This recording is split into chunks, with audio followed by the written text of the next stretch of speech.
When my children finally realized I was still waiting at home, I had already learned how to live with the silence.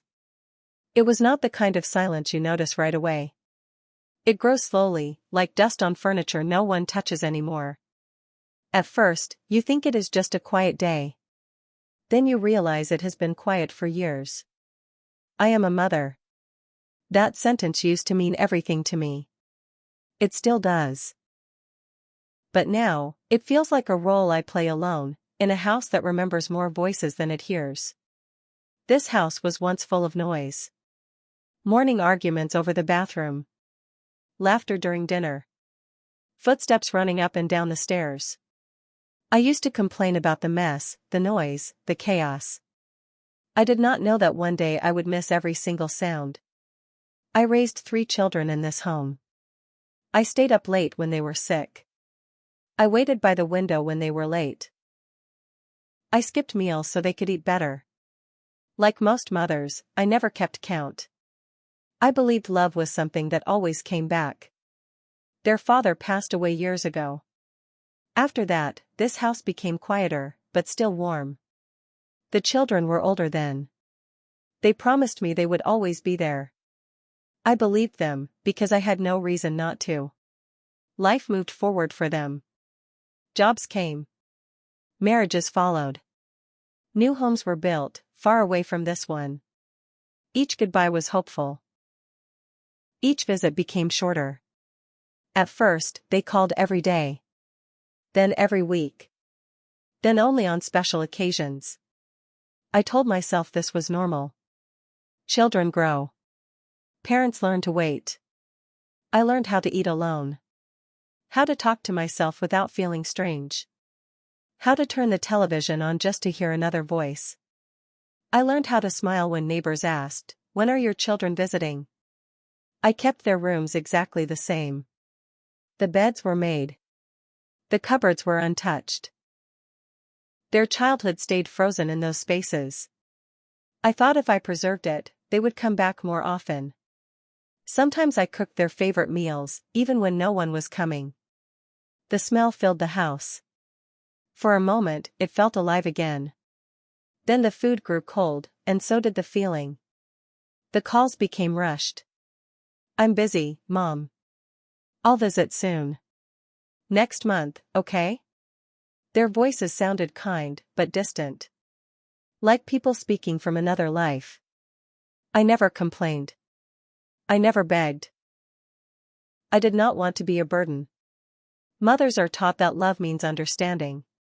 So I understood myself into loneliness. There were nights when the rain hit the windows, and I wondered if anyone would notice if my light stayed off.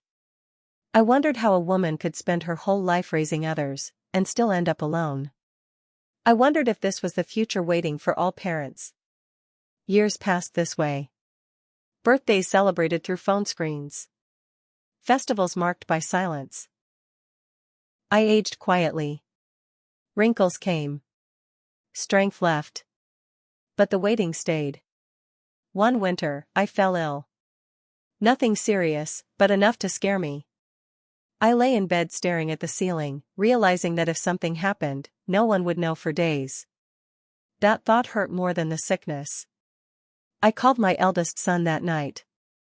Not to complain. Just to hear his voice. He sounded worried when he heard how weak I was. He said he would come soon. Soon came weeks later. When they finally visited together, something shifted. They looked around the house like strangers. They noticed the silence. The dust. The untouched rooms. My daughter stood in the kitchen, staring at the table. She asked softly, "Do you eat here alone every day?" I nodded. I did not trust my voice. My youngest walked into his old room and just stood there. He touched his school desk. His bed. I watched him realize how much time had passed. That was the day they understood. Not because I told them. But because the house told them. We sat together that evening. No phones. No rushing. Just us.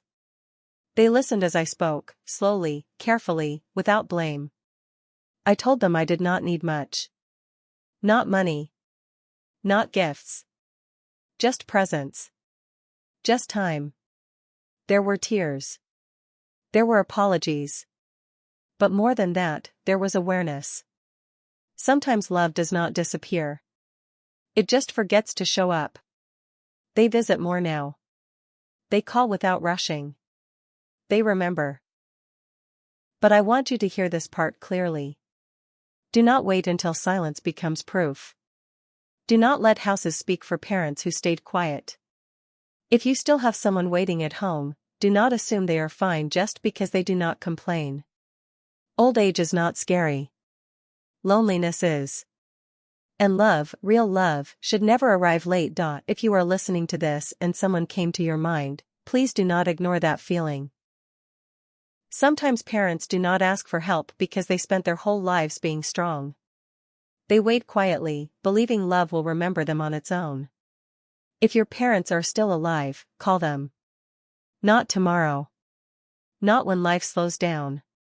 Just call them and let them hear your voice.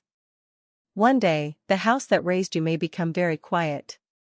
And when that happens, love will not be measured by how busy you were, but by how often you showed up when it mattered.